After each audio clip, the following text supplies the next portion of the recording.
Hello, sir.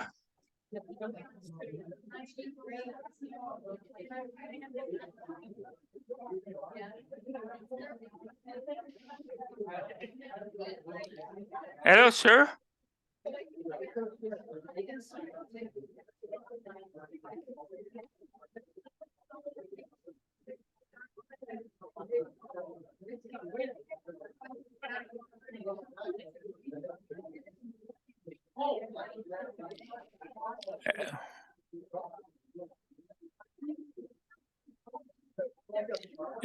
Hello, sir. Is there somebody hear me there?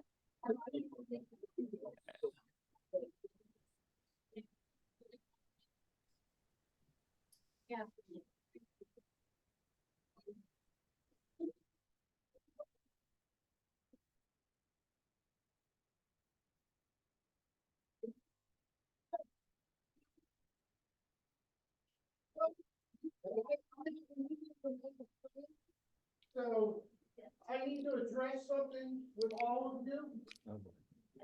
Folks, my name is Vince Amoni. With my mother Jan, we are shareholders in lot 143. I am standing here in front of you today because I believe I have a moral obligation to explain to all of you exactly what is transpiring in front of you. A lot of you have heard rumors of many forms about being bought out or losing the place many of you call home. The place where your kids, grandkids come to visit. Sometime possibly this summer, I don't have exact dates, an introduction was made by our park attorney, AJ Stanton, and MHM Communities, who is an acquisition and management company who specializes in mobile home parks. This is not unusual, as introductions in business or real estate offers happen every day. Apparently, our park attorney in MHM Communities has done business in the past. MHM Communities was interested in viewing Donovans Park as a possible acquisition. MHM Communities, with the help of the park attorney, contacted our board of directors and set up a meeting. Dates and times of this meeting are unknown. Some members of our board of directors also toured one or more of MHM Communities' properties. Dates and times are also unknown. On October 1st, 2023, MHM Communities sent over an offer/letter of intent. This offer letter of intent also stated that it was unsolicited.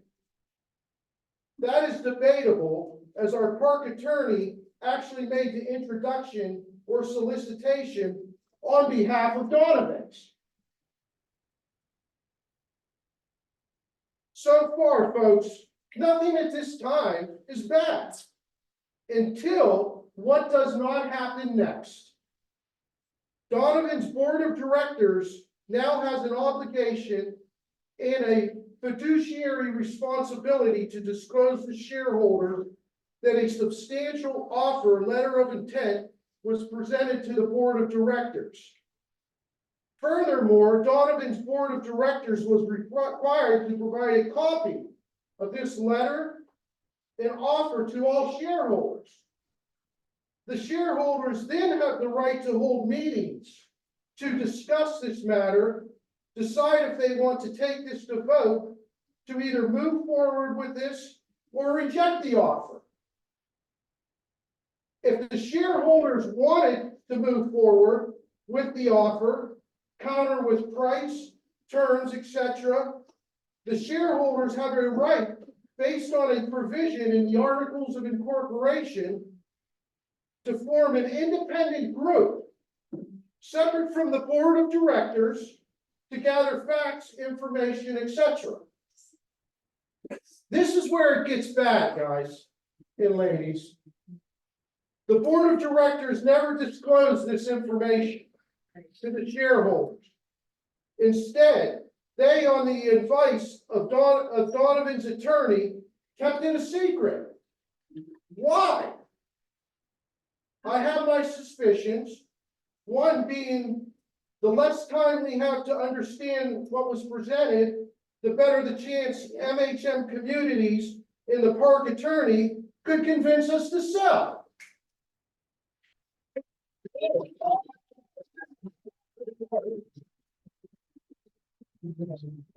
Keep in mind, this was October 1st, 2023. Wow. At a minimum, Donovan's board should have notified the shareholders by the first week of November 2023.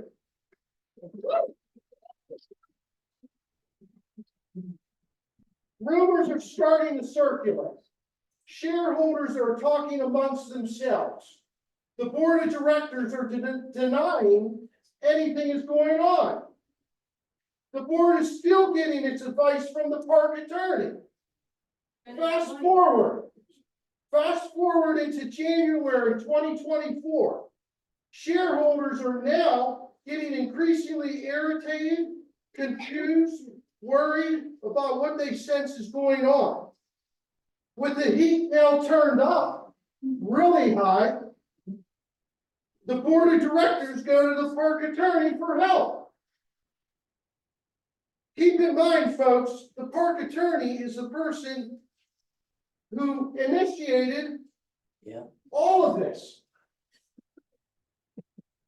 Say that line. Why do you say that? How do you, what information do you rely upon? Forgive me, I've let you speak. Let me But if you're gonna say that I initiated a contact, Look, please explain that to the you don't members. have your time. Please explain that to the members. The park attorney is brought in by the board to discuss this matter and call the shareholders. He explains to the shareholders what a wonderful company MHM Communities is, and then they help distressed communities such as Donovans Park. First of all, that's the first I've heard of it, and I'm sure any one of you have never heard that we're in financial trouble. Last I checked, we have $300,000 in the bank with monthly cash flow of approximately $30,000 per month and a free and clear title to 17 acres that can be worth upwards of $40 million to the right buyer. Yeah.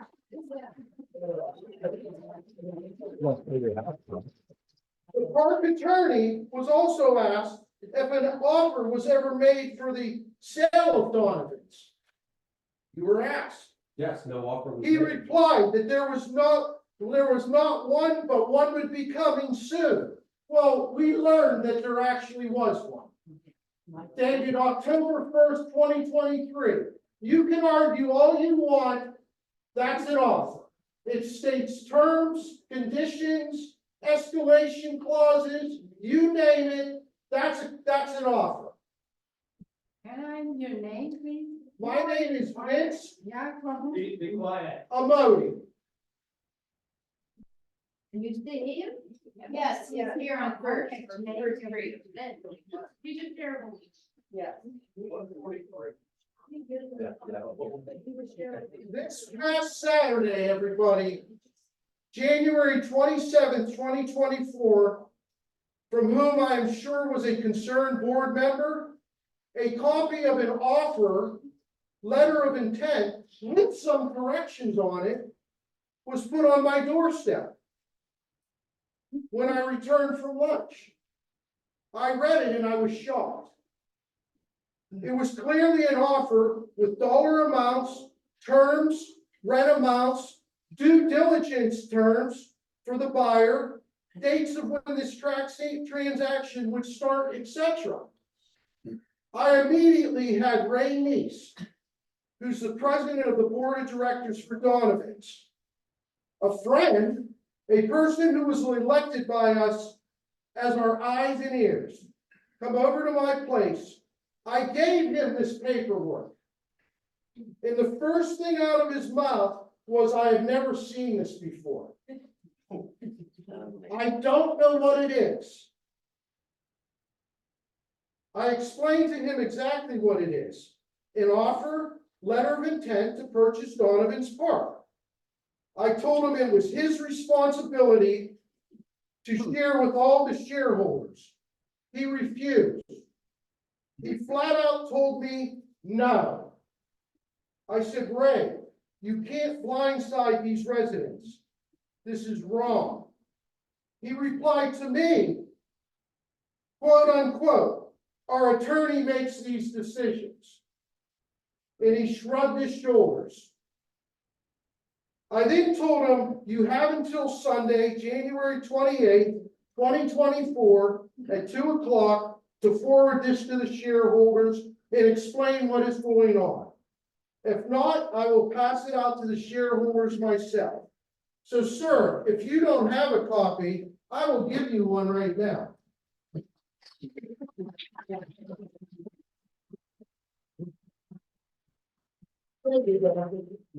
You're quite welcome. No.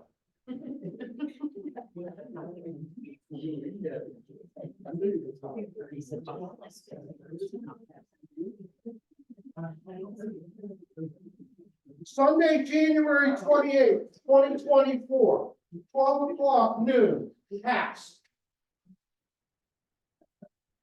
The thing that Ray Neese, our president, did was he had someone on the board write a letter to shareholders to discredit and downplay what was about to be brought out to the shareholders. Most all of you have seen a copy of this letter dated October 1st, 2023. If you don't have a copy, we have it for you. Folks, what we are witnessing is one of the most unethical dereliction, abuse, and lack of fiduciary responsibility I've witnessed in my career.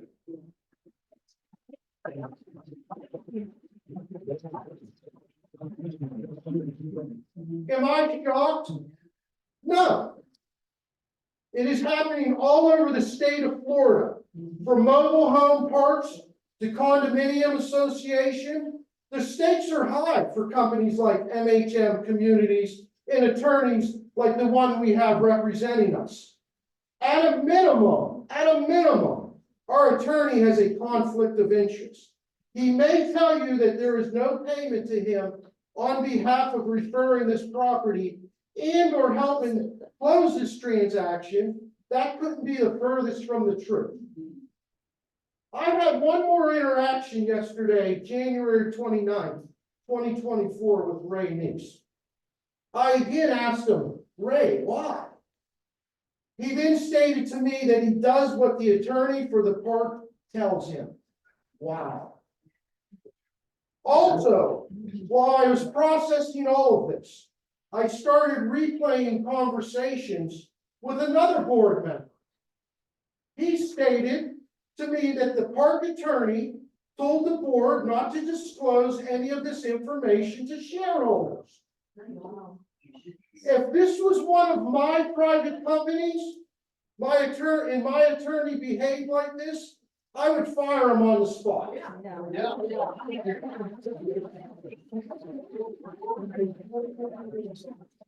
I have given you a lot to digest. At this stage, I am very skeptical, one, of our board of directors, their accounting practices, and their lack of transparency. I believe it is premature to move any further in regards to any purchase agreement, deals brokered by our park attorney. That is certainly, though, up to all of you to decide.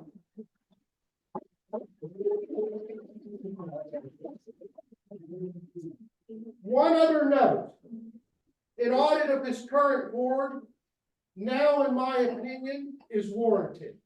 Yeah.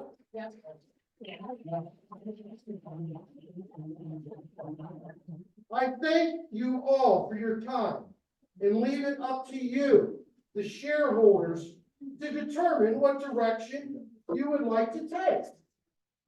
If you have any questions, I would direct them to the current board and your park attorney. Just remember, they don't have your best interests in mind.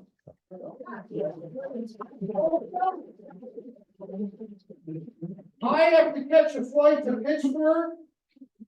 I'm not wasting my time anymore listening to any propaganda from him, the board, or this presentation. My vote is no. I will be back at 1 o'clock if we're gonna have a board meeting, and then I fly out. Thank you.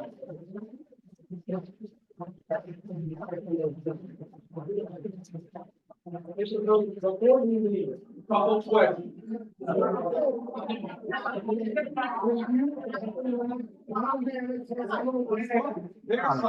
Very one-sided. There were a lot of allegations that were just No, made.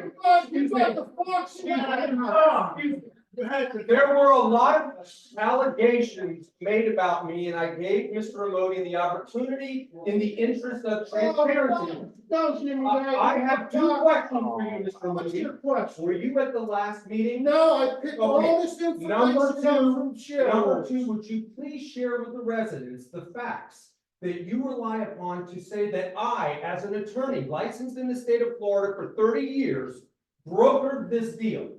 Please tell the residents the information that you rely upon to support that allegation. The president and Gary Loman both came out and said that you are a friend of MHM They community. said that. They said that, Okay. okay? But you said I brokered the deal. You made the introduction to broker this deal. When I was at the last meeting, anyone that was here at the last meeting, did I disclose how I was approached by MHM as a courtesy? How many people heard me say that? Did anyone hear me say that I approached MHM? Did everyone hear me say that the board has a duty, once a letter of intent is disclosed, to deliver it to the membership, and that a meeting would be held? Did everyone hear me say that? Okay, now, the only thing that I have to say, and believe me, again, I have absolutely no interest in the sale of this park. I have had residents call me and tell me that there are rumors that the president and Brian are receiving $100,000 in connection with this deal. I have also been accused of receiving money myself. I get no interest whatsoever if this park is sold. In fact, I would prefer that it's not. I lose a client. I lose a paying client. One thing that is of particular interest to me, however, is that there are people in here, and I've spoken to them, that want the facts. They want information so that they, as I explained in that last meeting, can make an educated vote for themselves with all the information presented to them in an organized fashion. Now, you can hear conspiracy theories like this. That's not You conspiracy. had your time, and you made some very serious allegations about me, sir, so I will finish. You all, anyone that is interested in knowing what the facts are, you listen to them and you make a decision on your own.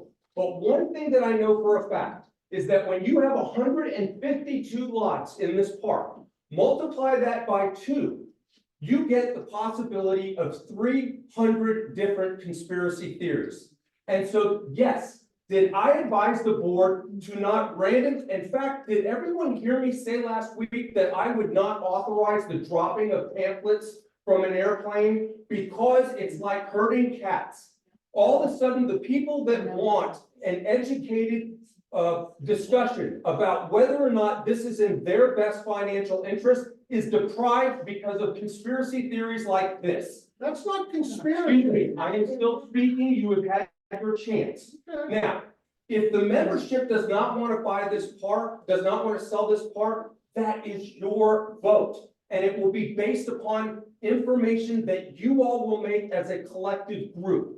But if the board, and I have represented boards where the information was not given to the residents in an organized fashion, chaos, chaos. People fighting with one another, people arguing with one another, and it breaks up disharmony in the park.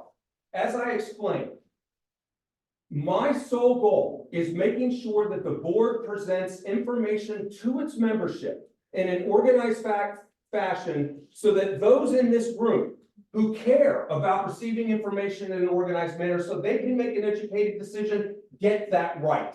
And they're not denied it because of conspiracy theories. Now, I'm happy to answer anyone's question. Ms. Romer, you in this room? How many emails did you send me this week that I responded to immediately? I know Ms. Romer's got to be in here. Okay, well, she sent me several emails this week and I responded to them immediately. Anyone in this room have a question about me, my integrity, my history, my relationship, my practice of law, I am happy to answer it. But I will not sit here and have people levy conspiratorial allegations that I brokered this deal, particularly when that individual was not in this room. This is 2 coming weeks from the ago. president of the I board, understand. sir. You have finished your presentation. Yes, ma'am. I just have one question. In your presentation on Monday, you kept saying if a letter of intent, if like. That is correct. 5 times. Okay, so here's my question. Why did we get this dated October 1st and it says it's a letter of intent? I just am asking because I received. Absolutely. It's dated October 1st. Yeah. I don't know why this is dated October 1st. I really don't. Excuse me, I'm being brutally honest, No, people. you're not, Sir, because Ray sir, Neese said once he read again. it October 23rd. Come on. I'm gonna ask, you have had your time. Does anyone have anything else they want to hear from this gentleman? I explained at the meeting last week, a week and a half ago, that I knew that there were negotiations and that a letter of intent would be coming. I disclosed that, and we finished. And I will also tell you again, from the perspective of presenting information to the membership and in organized, you don't send out email communications between the board and their attorney, or the board, if an individual is communicating with MHM about potential proposed numbers, you don't send that out to the residents. That's not the way this process works. You send it out with something that you all can look at like a ballot for voting. And you look at it, and if you don't like it, you talk to your board and you say, we would like this changed. We would like this price increase. We would like this rent decrease. That's the process of diplomacy. Okay, so where did this come from then? How I, did we all the get it? date, I don't know the date. The letter of intent, excuse me, It's addressed to the president, so you're telling me he didn't get this and neither did you. I did not receive this on October 1. I don't know why this date is here. But people, let me explain something to this, may help you, okay? Even if this letter of intent was received on, I'm gonna make that, I'll answer to you simply. I don't like the fact that it's dated October 1, and I would never advise a board to hold a letter of intent for November, December, 3-4 months, right? But that being said, if the letter of intent was received a month ago, I would have probably advised the board, it's best to present it in an organized fashion where everybody is in the room and everybody can ask questions of the purported purchaser in an organized, collective fashion, not running around the park and creating conspiracy theories that, as I said, concerns me about those individuals in the room that are worried about receiving educated information so they can make a decision on their own. That's exactly what happened. I don't know that this was received on October 1. I can't answer. What you just said and everything you've been saying about rumors and all of that is exactly what just happened in this park. And now, and you know what, and it did happen. You're right. It created, and as a result, you can see what I'm trying to avoid, okay? I would have told the board, do not, I did tell them, do not release an LOI. It creates disharmony, rumor mill, all kinds of problems. It's better to do it here. Yes, sir. We talk about educated information. That's educated information that was coming out in the form of a LOI. Why don't we have the board of directors that are here stand up and answer? Did you know about it on the first or thereafter within 2 weeks? Because I think it's time for the board to come clean with what's going on. And it may be time to contact the Attorney General's office to investigate what's going on. AJ. Thank you. I'm gonna tell you, Oh, it was just. done different today. date?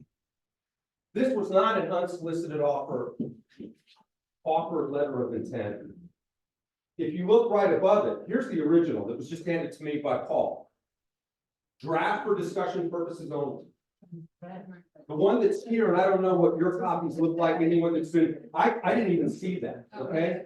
So this is consistent with what I said, which is there were informal discussions. And the only reason that there are informal discussions is because you have a board that is elected to handle those communications for you, all right? It is not for 300 people to have a say in what the proposal will be. Because at the end, you are the ones who have the ultimate say in what will happen. But somebody has to organize the presentation and the numbers in an organized fashion that will come out in a formal letter of intent, of which neither of these are. The formal letter of intent came out recently. This one is a draft. Draft Yes. or not? Who authorized the meeting? Who authorized the meeting? Yeah, person. I suggested the meeting. Who authorized? What board member? Oh, I don't know the vote. They all say they didn't know nothing. On what board? Last week's meeting? Yeah, that had to come by the board, and all the board said they knew nothing about it. It was a presentation that I suggested that you have a presentation. To Excuse me? who? To who? The To board? the board. And then, so you told them you want the presentation. How do you think I knew about it? Well, I'm asking the question. So they knew about the letter, and if you No, asked, no. well, Let's not get confusion. Let's not get confusion, sir. You said they knew about the letter. The meeting last week was to discuss with you, which I disclosed, that a formal letter of intent would be coming. And I disclosed that at the meeting, did I not? yes. Everybody heard that. Yes. But you have to have a board member to get any kind of meeting in this room. First of all, it was not a board meeting, it was a presentation by me to let people know the process that would be happening with regards to a formal letter of You don't intent. need a board member to approve it. What board member approved it? The entire board. Why was it they knew nothing? Okay, I respectfully, I'm really concerned about the rumor mill, because there's no way I could have gotten here unless the board told me the chairs were set up, sir. Do you think I set the chairs up? No. Yes, sir. Okay, now, let's just cut to the chase. We'll figure out who did what later on. Why don't you just do the presentation, wrap it up, and we'll get there. You have to finish yourself adequately, so let's just move on. Thank you, okay? sir. But I have one question. If we're serious about selling, why don't we go out for bids instead of accepting this low ball offer? Once again, your comment is perfectly valid. That's what I explained to you last week. Were you at the meeting last week? No. Okay, how many people in this room were not at the meeting last week? Right, folks, take notes, all right? I said at the meeting last week that if you didn't like the offer, you could discuss with your board paying. It is an extreme amount of money to get an appraisal, but you have the right to discuss with your board to get an appraisal. Sir, when did you let people know? We can discuss with. Let's go. Yes. Sir, when did you let people know? I have answered your question. Don't point it. When did you let people know about the meeting? I came in on Wednesday. Found out. Look, I couldn't. I didn't get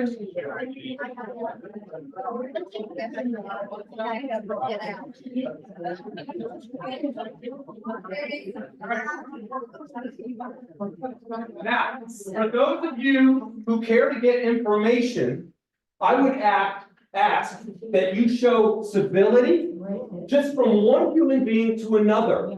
And for those people in the room that want the information, pay them the respect so that they can get it. Thank you. If you don't want it, leave. All right, let's get it going. The representative from MHM now will speak to you. Thank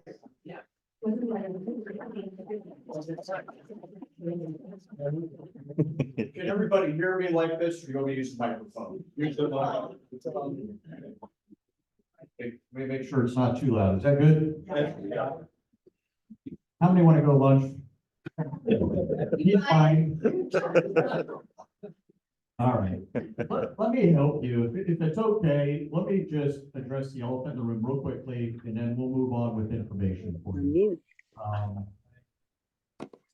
This is my 23rd year. I'm Bob Miller, and I own MHM Communities. My 23rd year in this industry. We've been going through for the last 10 years approximately the co-op type acquisitions. And that's very different than a land lease community that is owned by a single owner, where a co-op community, as you know, is owned by the shareholders. And let me just try to help you a little bit understand the process, because I think the process is what's confusing here this morning that I've heard, and I totally understand your concerns, and I understand what AJ is saying and the board has done, and I'm not going to sit here and say, right, he's wrong, she's right, she's wrong. There's no sense in that. There's no value. In the transactions, what normally occurs, if we're interested in a community, we will typically reach out, we'll put together a draft.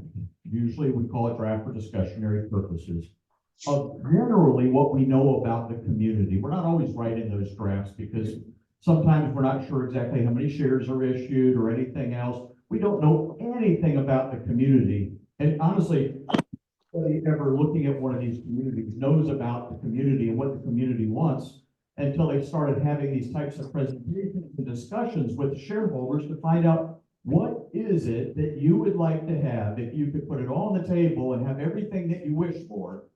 What are the things that you would really want to see in an offer? And the only way you get that is from interactions like this. So you always start with a rough draft of something. It's a template form. It's discussionary only. And you start, and if they've got an attorney, and not all co-ops have an attorney, on side all the time. They sometimes use an attorney for evictions, but not always have an attorney sitting there waiting to go. But as a courtesy, you always reach out to them first and say, we're getting ready to reach out to the board. As a courtesy, we're letting you know we've just got a level of interest. The interest itself doesn't mean we're going to make an offer. It doesn't mean we're going to create a purchase and sale agreement. It doesn't mean we're moving forward to buy a community. There's so many decisions and there's so much information that has to be exchanged before anybody figures out whether it's good for us, good for you, whether we're able to give you the things that you really want to have, and then it still works for us. None of that has been done, not a single bit. So you start with a little draft for discussionary purposes of the key things that usually go on in a transaction, and a letter of intent itself is 10% of a purchase and sale agreement and all the documents involved. It's just an outline. So you start with an outline, you send it through, you let the attorney know you're reaching out to the board, and you have discussions with them. You talk to them about who we are, who they are. What are the general things going on in the community? Have you had any problems with the underground infrastructure? Are there things that you need to have repaired in the community? What's all involved in Donovan's community is what you normally have on every one of these. After those discussions go on, I get to make a decision. Is it something that we want to go to a formal letter of intent? And a formal letter of intent is a non-binding, totally non-binding. Basically, it's a confidentiality form and a non-disclosure so that we can start getting more information and we can start getting to know each other. When I say start getting to know, shareholders start to get to know us, we start to get to know them. And if all those things come up positive after multiple meetings and they get to go visit communities or whatever they're going to do, if the shareholders feel comfortable at that point, and I feel comfortable at that point, then we move to the negotiations of a final letter of intent and also beginning of negotiations for a purchase and sale agreement. We're at kind of the first step. This is kind of like going to Starbucks, and the first thing you figure out is I'm going to walk through the door and I don't know what I'm going to order yet. We haven't even got to the counter. Nothing has even happened, but you have to have some general information. I've got communities that we looked at 12 years ago. I'm thinking about one in Central Florida. 12 years ago, we started the same discussionary things. It's gonna close in April, 12 years later. It doesn't mean that a purchase agreement, a sale, a vote, and all those things are going to happen. They're imminent right now. We gotta vote no, so we can try to, this is information only.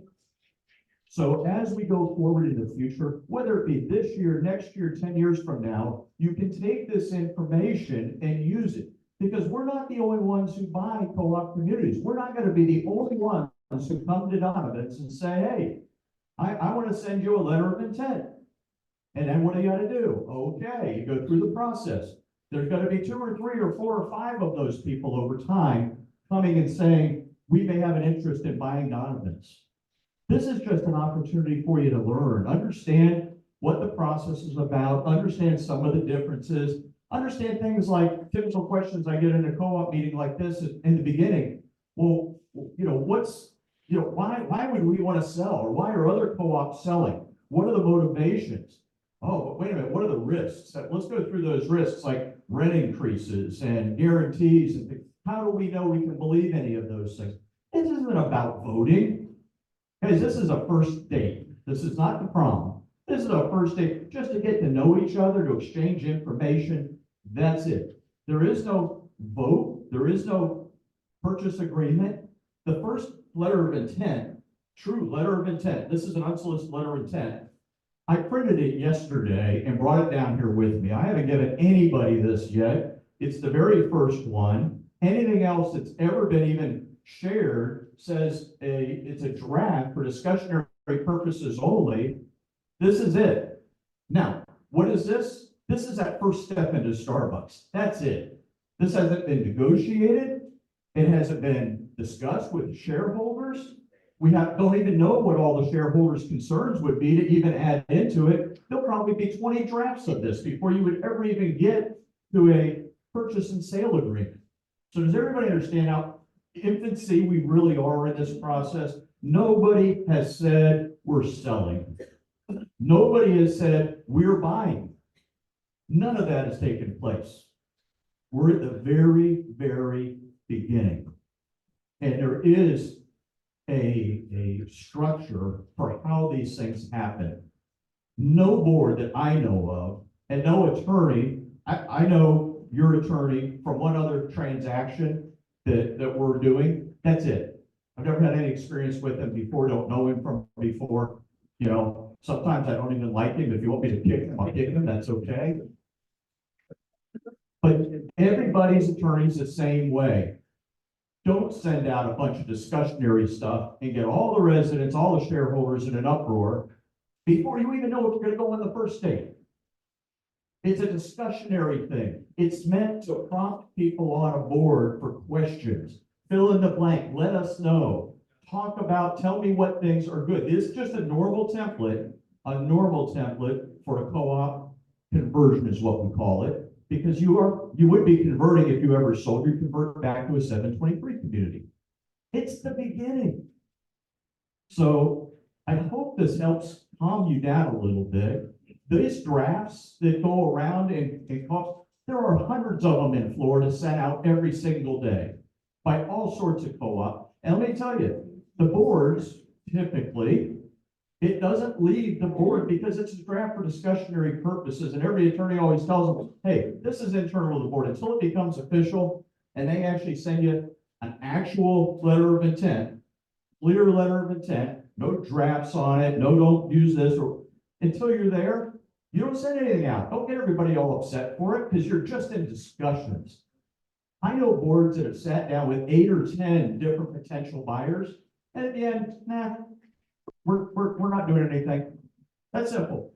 Oh, well, it's okay. But you don't get everybody in the community riled up because nobody understands these transactions and how they work and how it will impact each one of you. Each one of you have reasons why you wouldn't want to sell today. Is that a fair statement? Absolutely. You got concerns.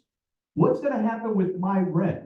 If I did sell, how much tax do I have to pay? Am I going to lose half the money in tax? Are you going to raise my rent up to market rent, $800,000? Who knows? Are you going to kick me out of the park because my home doesn't look good? There's tons of questions, all sorts of things. before you ever get to that point. And quite honestly, we haven't said we're interested in buying you yet. I've got this thing sitting here that says, we have an interest in spending some time with you guys back and forth, sharing information so you can learn about this process, because you will go through it again. It's guaranteed. There's about 8 of us in this industry that do Florida co-ops.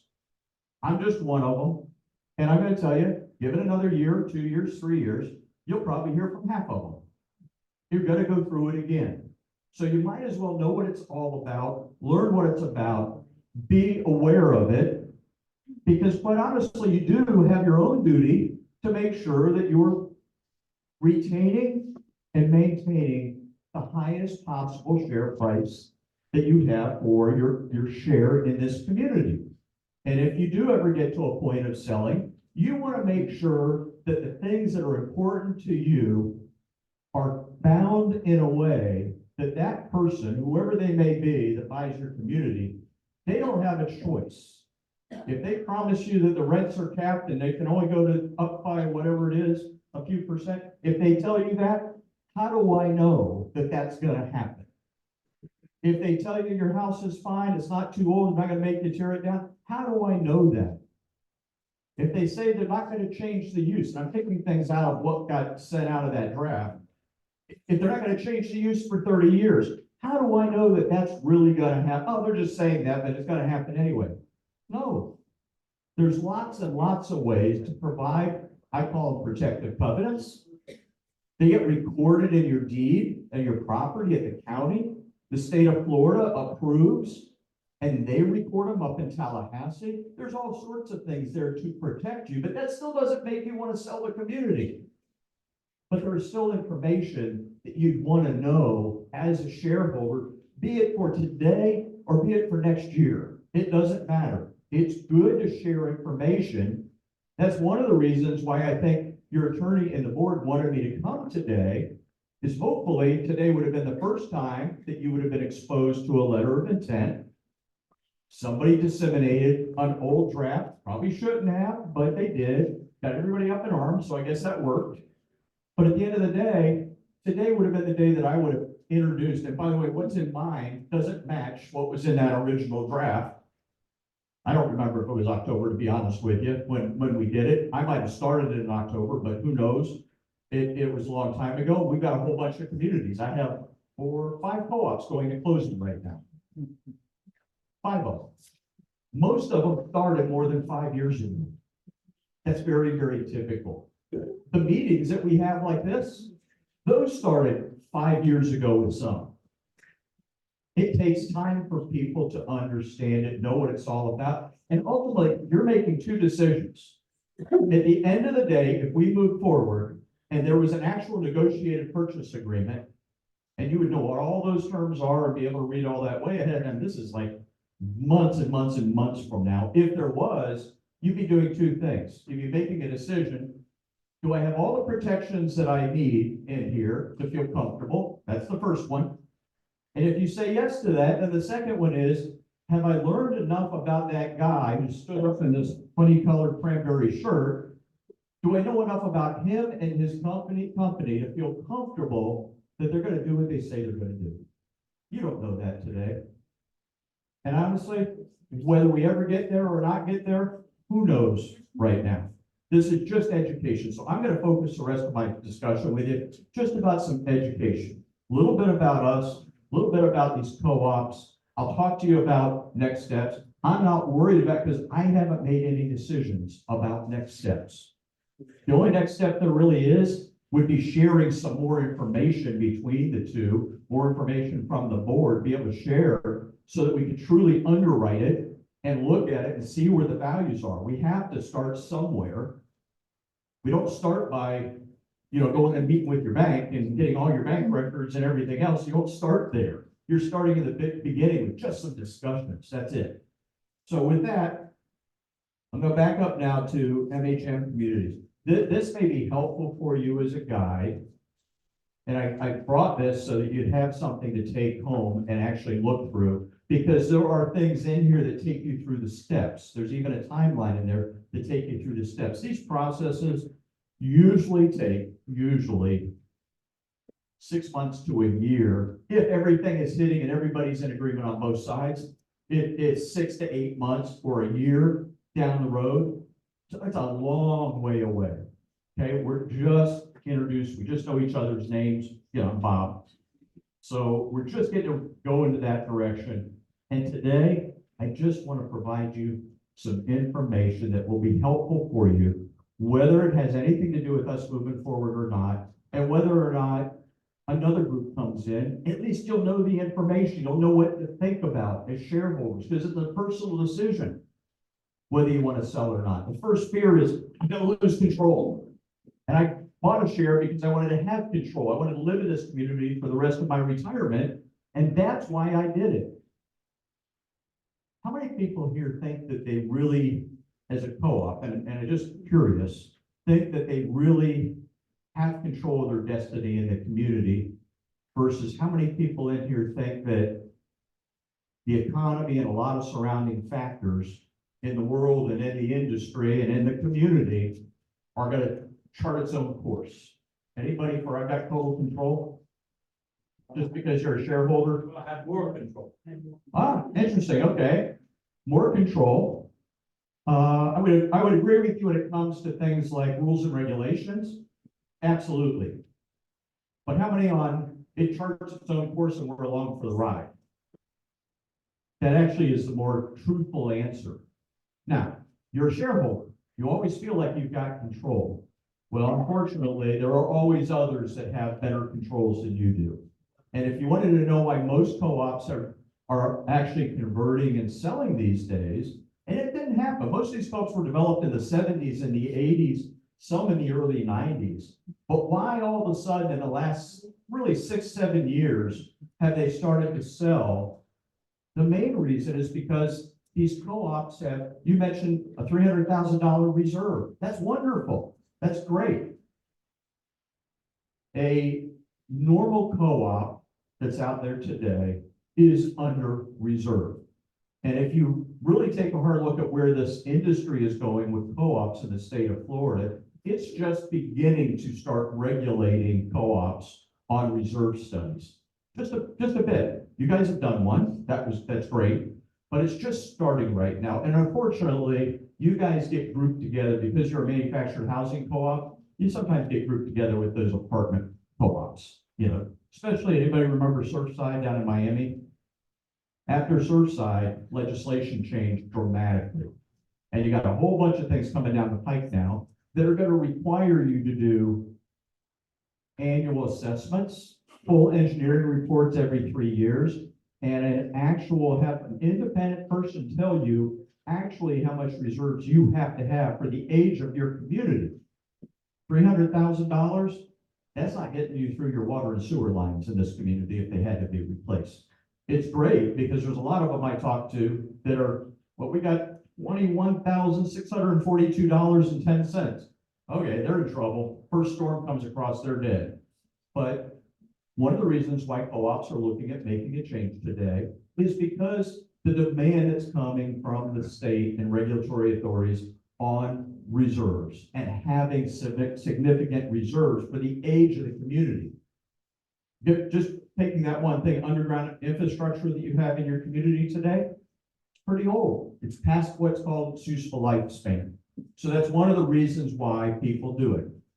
Now, can you do it yourself? Sure. You do need to start probably looking each year a little harder at reserves and putting a little more money away, because if you did have something of magnitude to change in the community, it would eat you up completely. So reserves is one big thing. Insurance is probably the newest one since Hurricane Ian. The insurance costs, you guys know it from your own homes and cars and everything else. Insurance costs have gone sky high. The insurance companies, the carriers in Florida after Hurricane Ian went from 67 carriers to 2. When you have 1 or 2 of something, it's called a what? Monopoly. Bell South, everybody remember that Wonder Ma Bell days? It's the same thing. And they say, oh, we don't talk to each other. But I can tell you, I got my commercial quotes. They're to the penny the same between the 2 companies, but they don't talk to each other.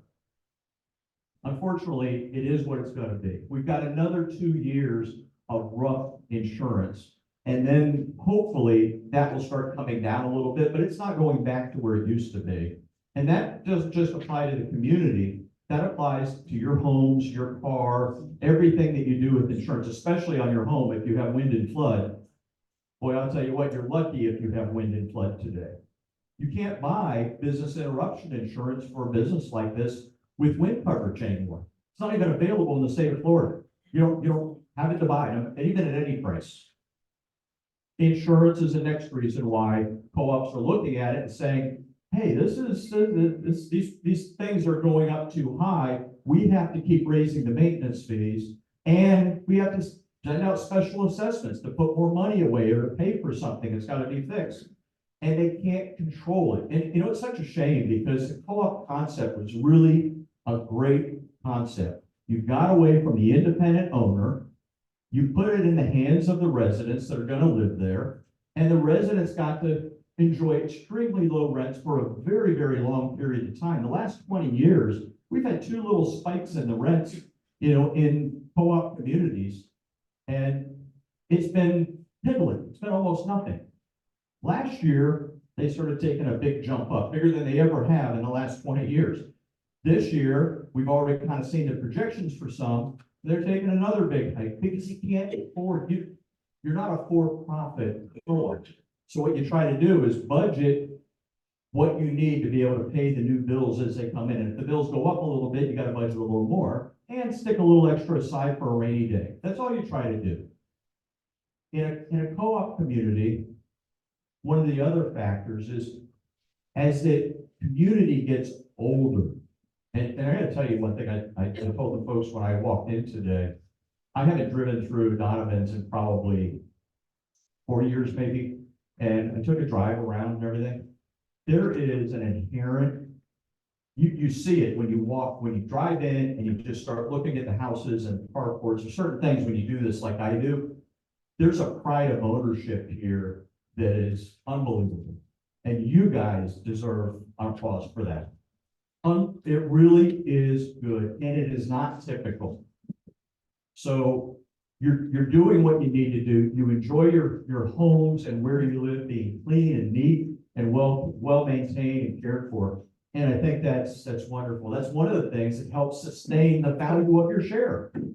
There are co-op communities that, and I'm not going to pick on next door, but just because they're next door, if that was a co-op over there, I'd see the value of my share going like this, wouldn't you?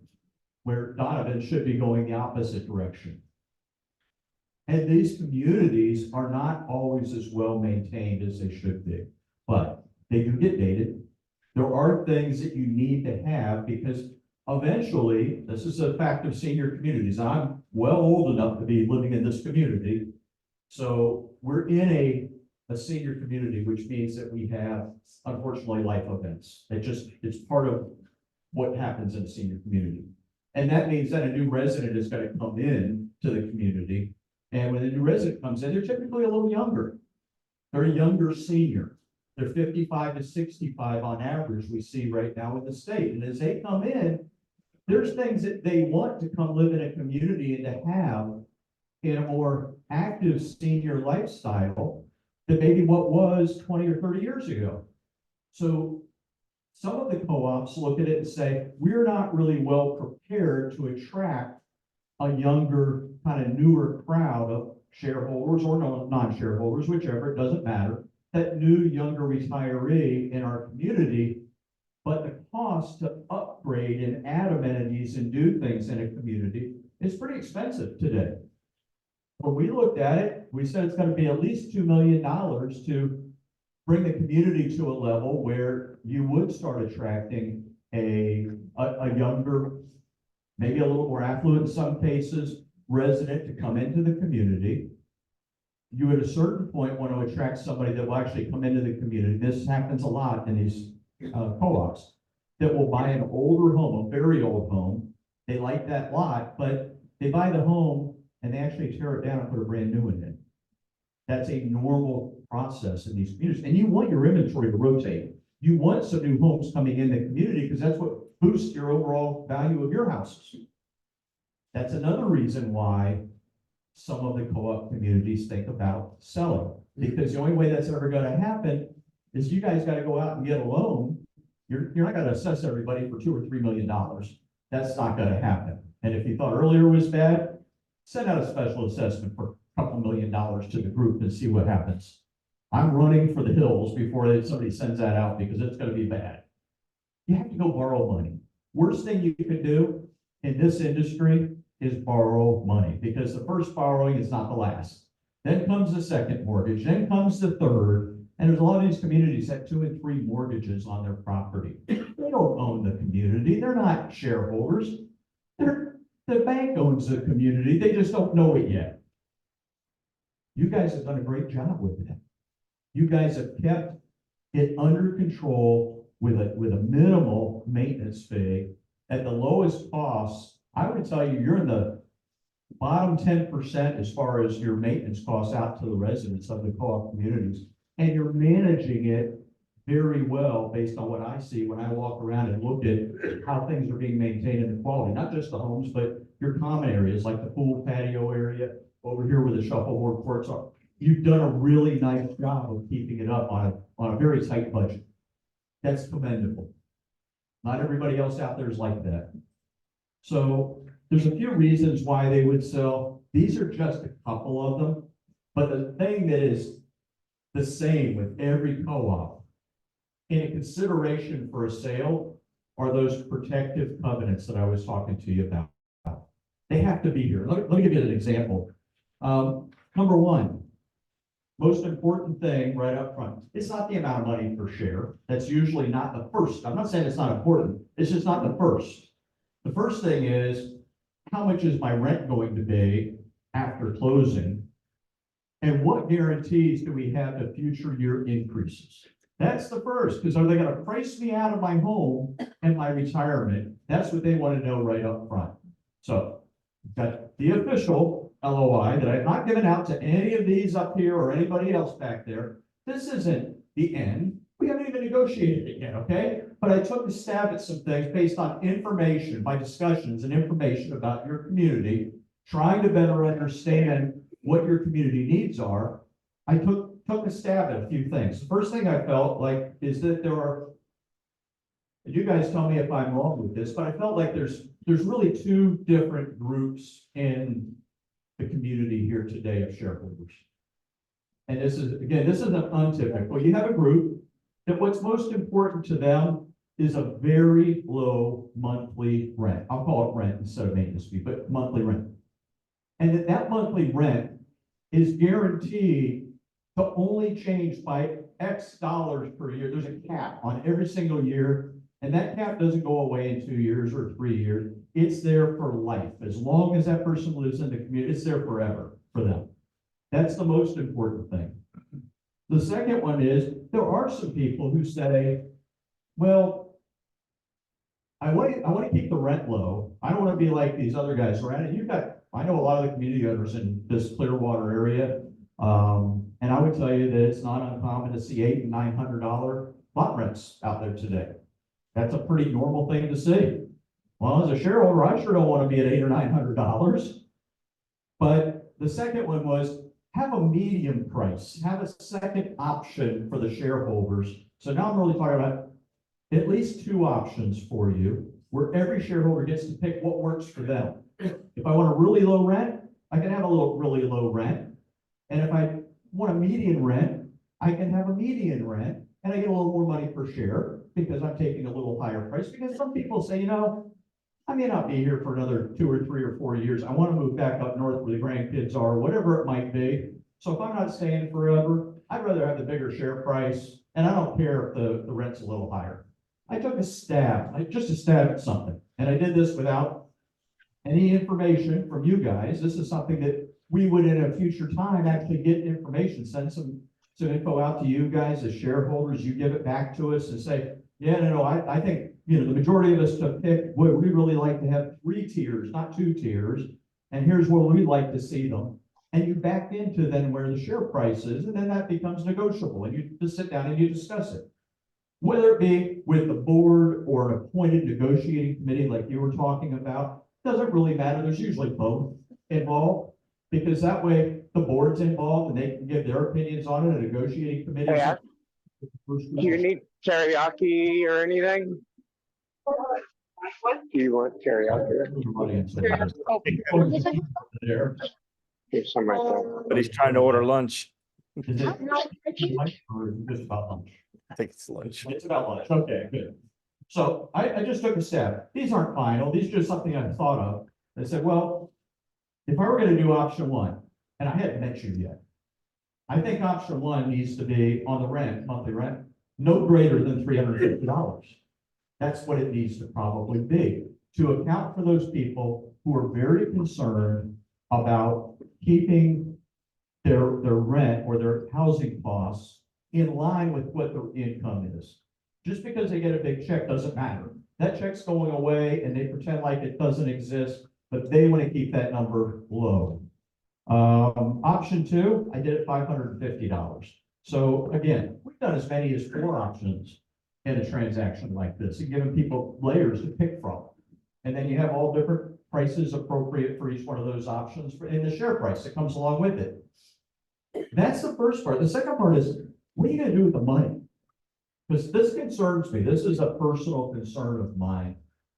Some of us in the community, and you can tell me if I'm wrong, we have residents in the community that they got a big check and it gets deposited in their bank account.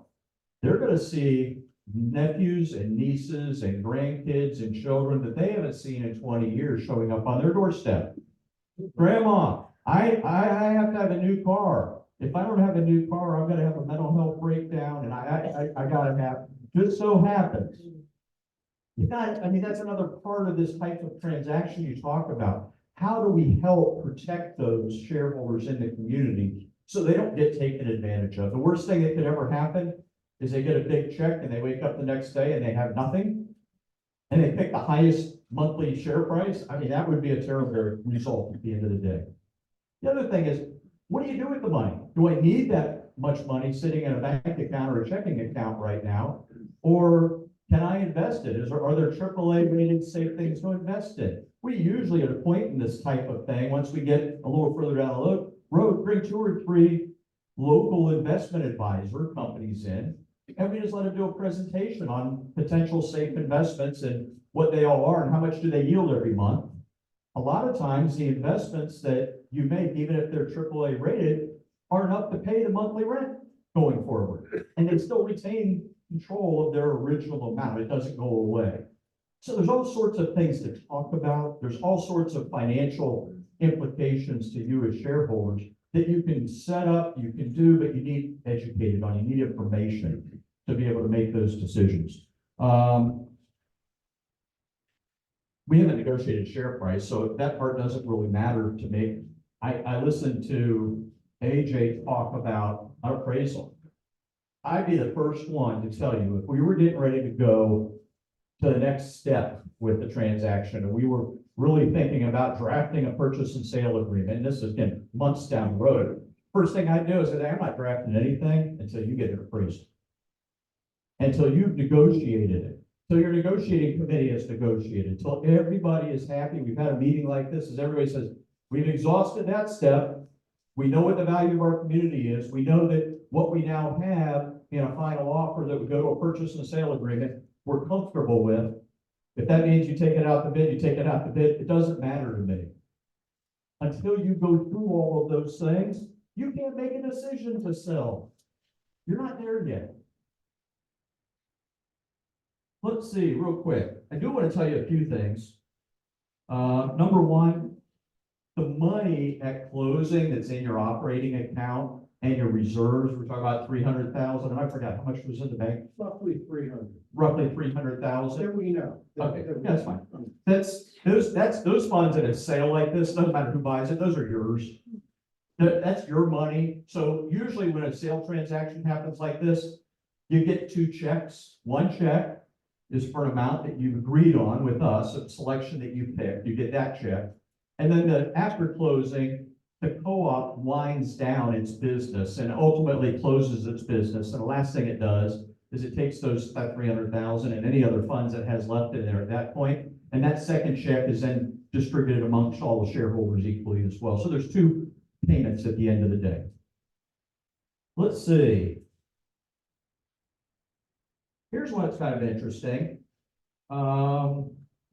Family members, it's another big one.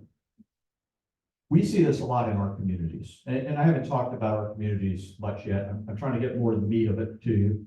But in our communities, we do a lifetime lease and prospectus that we negotiate with you guys, and then eventually is approved by the state of Florida, the DVPR, and then the approval letter comes. And in there, in this lifetime prospectus and lease, in there is the right for you to be able to have your kids, if you pass away, looking at her, and I shouldn't just be looking at you on that, but not projecting you're passing away anytime soon, okay? But when you pass away, sometimes the kids, I have this all the time in our communities, the kids come down and they start going through mom and dad stuff and everything. And the next thing you know, they come into the office, they're like, we're not ready to get rid of mom and dad's house yet. As a matter of fact, we might want to keep it. And we may want to step into their shoes and continue on that legacy with the home and the community until someday in the future we might sell it, who knows? But in our lifetime prospectus and lease, all of your family members can step into your shoes and actually take over and keep that same guarantee and same low lot rent and everything for as long as they want to live in the community. And then they can pass it on to their kids. And the description of family is extremely broad. Cousins, nieces, nephews, grandkids. It's the state of Florida's list. And believe it or not, ex-spouses are actually considered to be family. Now, if your wife and your ex-wife want to share the house together, I know why you're dead, okay? But at the end of the day, it's important to us that family can continue that generational use of the house if they want to, and just step directly in your shoes with no added costs at all.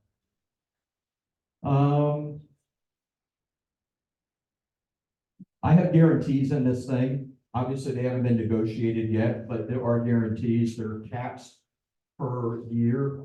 The annual increases are once a year, and there are caps in there per year throughout the entire life for as long as you're living in the community. And that means even if you're married and let's just say one person's name is on the titles of the home and one person's name is on the shares, as a spouse in the state of Florida, you are legally able to assign or accept, you're just assuming and step into that position that your spouse had. Even though you weren't on the title of the home or on the lease, you still get to continue on in the same fashion that they were in before.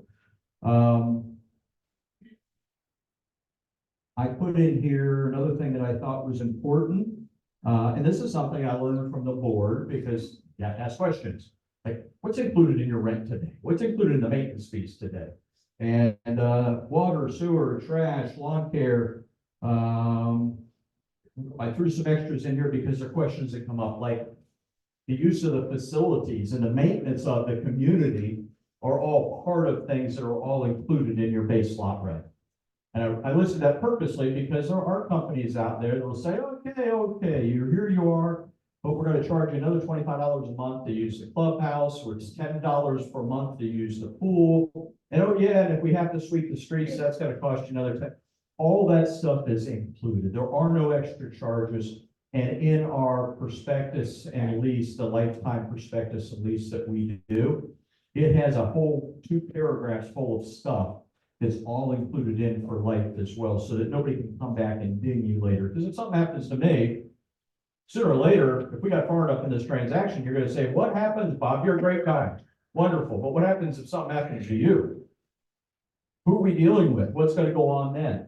All these things have to be protected in perpetuity so that you don't have to worry about, is Bob alive or not? I have to worry. My wife's got to worry. But other than that, you guys don't need to worry about that. All of the costs associated to a transaction like this, even converting, we've got some people here in the community that have homesteaded their houses, correct? Yeah. Those have to convert back to where they were before, and they have to go be registered with the DMV, and you get, those little stickers in the window again, all that has to happen. We do all of that for you after closing. There's no cost to you for that. All of your other costs associated with closing, a big one is transfer tax the county gets. It's can be hundreds of thousands of dollars. All of those costs in the section there are all covered by us as part of the purchase amount. Because otherwise, somebody can throw you a big number up here, but then take all the deductions from it, and now all of a sudden your number's down here. I call that bait and switch. It's not fair. The number we put there is the number, period, that's going to be on your check. The only exception at the end of the day, if you owe money on your home and you've got a loan from a bank, and you also pledged your share to the bank for that home loan, well, then that loan's got to get paid off at closing because the bank's got to release the share, and the title company would do that for you, and that would be the only deduction that came off your check. But otherwise, gross is gross. That's the amount that comes on your check. And some in this industry tend to throw a big number out there, but then by the time they get to the end, it's half that. Let's see. Taxation. Look, we've got some Canadians in here. I saw today. Yep. I gotta tell you, you may just love Canadian Tax Authority. But if you guys thought the IRS was bad, it is nothing in comparison to the Canadian Tax Authority. And if you live in a province, oh boy, now we have a provincial tax too. They get you in Canada coming and going, no matter what you do, they are going to get their tax dollars. True? Yep. They do have a FERCA withholding. When you're selling an asset in the United States, it's 15%. You pay it on a U.S. return for that year, and then you get a credit on your Canadian tax return for the same 15%. But we have a Canadian in Toronto, we have a Canadian CPA, another group here in the US as well, that helps you getting everything you need to do, because you have to have ITIN numbers if you don't have one already. You've got to fill out forms like the 8828 and do things like filing a US tax return you may not have to do today. All that stuff we take care of for you. We have people to be able to assist you. US residents, we would bring in a gentleman, Judson Baguette, and he is a CPA out of Orlando, really good CPA. This is a co-op conversion is an unusual legal transaction. It dates back into, gosh, this thing goes back now, I think the first Supreme Court ruling was in almost 60 years ago, but some of these date back much further back in the rulings, but they treat this type of co-op like a farming co-op was from an IRS standpoint. And the money that you get for your share price, that's not income, that's not capital gains, it's patronage dividends, the IRS calls it. And if you're a US resident, whether you're a Florida resident or not, is there anybody in this room that likes the word zero tax? Structured correctly, it is a tax-free transaction for the US residents. I wish I could say that for the Canadians. I can't, but it's capital gains, at least in Canada, which is better than ordinary income by far. You don't pay capital gains in Nope. the United States? Nope. If it's structured correctly, and we spent early on, this goes back again 10 plus years ago, we spent a lot of time with Holland and Knight. They're a super large international firm, strong here in the US with their New York group, taxation group, and we got our original tax opinions. And now everybody in our industry uses them. So after those were done, and Judson does these transactions with my competitors too, and he'll stand up and he'll tell you, here's why it's not taxable in the US. And he'll share his does some handouts, and you got some stuff you can take to your tax people and all. But this isn't one of those H&R Block tax returns that you're going to run it into. This takes somebody special who knows what patronage dividends are, who understands a co-op transaction, all those types of things. And Judson would come in, and we pay to have them come in and actually help you. And they'll help you with your tax returns as well if you wanted to do it for 1 year. The only thing I would suggest, if you ever do sell, I'm going to always qualify this because I don't want people throwing tomatoes at me. If you ever do sell, the year of closing, you want to have a professional tax preparer who knows about co-op transactions preparing your tax return for that year. After that, you can go back to H1 block, and that's fine. But that 1 year, you want somebody to do it right. And there are some special forms they do it on. They have to provide some backup to it to qualify as patronage dividends. And there's zero capital gains, there's zero ordinary income, and it does not affect your Medicare, Medicaid qualifications or anything. It's patronage dividends. All good stuff for US residents. If you're living in Quebec, you got the US tax to pay, you got the Canadian tax to pay, you got the province tax to pay. What's new? It's the same as every other day for you guys in Canada, unfortunately.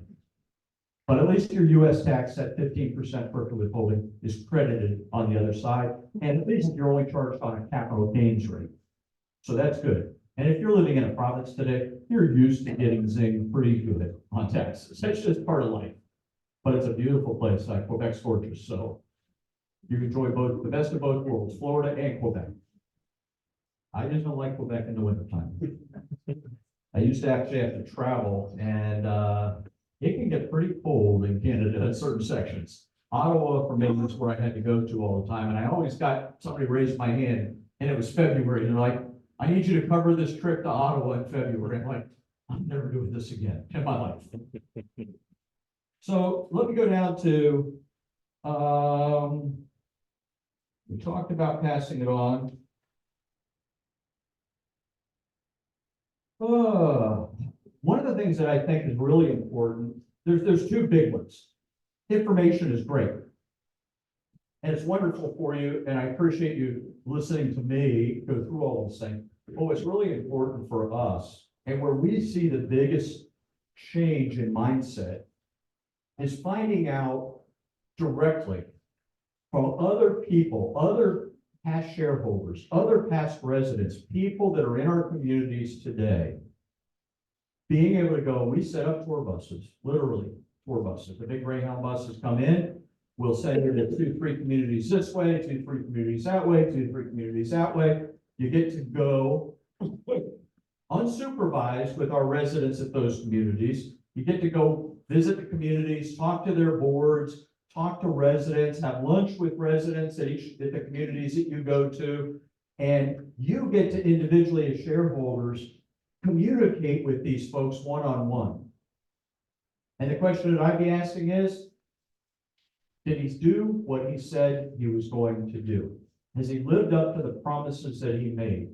And what's interesting is a lot of the promises and commitments you'll find out that we do for our residents aren't even contractually bound like yours. They're just commitments that I make in a town hall meeting when I buy a community. Because not all the communities are co-ops. Some of them are just land lease communities. You go in and say, hey, I'm buying this community, and guys, here's the future. Here's what we're doing. I want to be candid and talk something about one that I know popped up because it was splashing around here in Donovans. There was an article out there, and I am proud, quite honestly, of this article from ABC News affiliate about a community called Holiday that we bought a little over a year ago. It is not the kind of community we would normally buy. There's a couple of step downs. It's about 3 step downs from Donovans. And we normally look for nicer communities, higher pride of ownership, just nicer homes, good groups of people, and that's our normal acquisition. We wouldn't have gone after it. Yet, in this case, we own the community next door, which was Twin Palms. And the two communities used to be one community 25 years ago.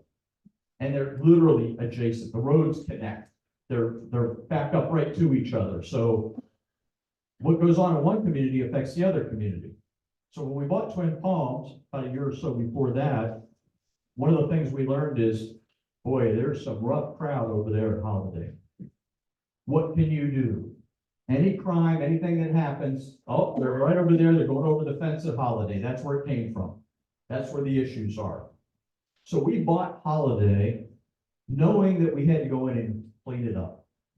So it was interesting when we first got there, the first thing that we did is we asked the current owner, can we get copies of your background checks and resident files? What resident files? What background checks? They didn't do any. We found when we did the background checks, we had to wait till we bought it. we found 5 felons in the community. And I don't mean just easy felons. How about one 2-time felon who had served in federal penitentiary for arson, living in the community? And one of his arson charges was for trying to burn down his next door neighbor's house in Holiday, and they let him come back in when he got out of prison. Now, ladies, you'll understand this, that men, we sometimes make weak decisions. And they had another home in the community, and they called it the cat house. It wasn't the soft, fluffy kind of cat house, okay? They had a red light on in the front, and they kept it on at night, and somebody was there and had her 2 daughters in there working. And people had to live next door to this. The other felons were all a variety of things, but they were aggravated assault, one aggravated assault against seniors. I mean, there's just no reason that people like that should be in the community. So one of the things, but the owner, and I gotta say this, not all owners have the same idea of running a community. Some are different. That owner had not spent a penny in the community in 25 years, nothing. Never done it. It wouldn't even contribute to a turkey on Thanksgiving. He spent nothing, but he kept the rents really, really low. And okay, that worked for him. But we had to come in there, buy it. It wasn't a co-op, just a land lease community. And we had to go in there and we needed to do 2 things. One, we had to move the rents up. We had to redo the entire community. It's not like Donovans by any means. Everything from roads to underground infrastructure, clubhouse inside and out had to be gutted completely. The wiring was bad. I mean, you name it, everything had to be done. Millions and millions and millions of dollars that we had to spend in there. And then we sent the first increase letter out. Actually, the first increase letter came from the old owner, but we sent our first increase letter out. And boy, there was a group of about 6 people in that community that were madder than hornets. How can you do this when all the other owner did was charge just 10, 15, $125 increase? That was all that they ever did. We can't sell our houses because the rent's too high. Okay, so I wanted to know, and they called ABC News and had them come do the whole thing. It's typical news, puts it out. They don't ask questions, they just put it out. I got there and I asked the lady, I'm like, well, how much money do you want for your house? And she's like, $2,000. I can't sell my house for $2,000. Well, to me, if they want $2,000 for their house, there's another story. Sure enough, she had her daughter living in there with her, which is perfectly fine. They're both adults. I mean, one was a senior and the other was in her maybe late 30s, early 40s. They had ripped all of the walls inside the house out because they thought at nighttime the bugs were crawling in there. They had been busted twice for selling meth out of the house, and she had to go. So what did we end up doing? We bought the house and we tore it down. And I just heard from that HOA president about 3 or 4 weeks ago, because they left and they moved to Indiana. They got into Section 8 in Indiana. And this was really interesting because it was the first time I'd ever heard this before. They were in Section 8 in Indiana, senior Section 8, and they got evicted 2 months after going in. I'm like, how do you get evicted from Section 8? It's like almost an impossibility to get evicted out of Section 8. So yes, tough community, tough community. Did we have to come in with a new sheriff in town approach? Absolutely. And the last HOA meeting that I was at there about a month and a half ago, when I walked in, I got a standing ovation from the residents. Because we cleaned up and we cleaned out what needed to be done, tore down all those old junk homes that needed to go out 20 years ago. But that handful of people aren't there anymore, and the residents are happy. And that's what our goal was, because we had big investment in the community right next door to it. And I told you, I was personally thrilled about this. After 23 years, I've had 1 negative article in the media ever. That's a pretty good record on my side, and I like that. And I hope another community, if we're able to go in and clean it out like that, I hope somebody raises some pain, and that's okay, and brings forth the effort that it takes and the money it takes to actually clean one of these communities up. You guys truly are fortunate here with the quality of residents that you have in the community. You really, really are. It's not always like that. So I'm gonna just tell you real quick, there's a couple other things. We're a big believer in social events and social activities and including everybody in the community in social activities. One of the things that we see consistently is that if you have social events, and there are some people on a fixed income that they may not be able to afford the $5 ticket or whatever it might be that you have to collect for it, and they stay home.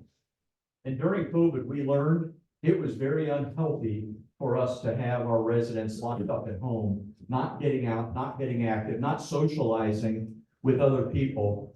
And one of the things we do at every community is we put together a social fund.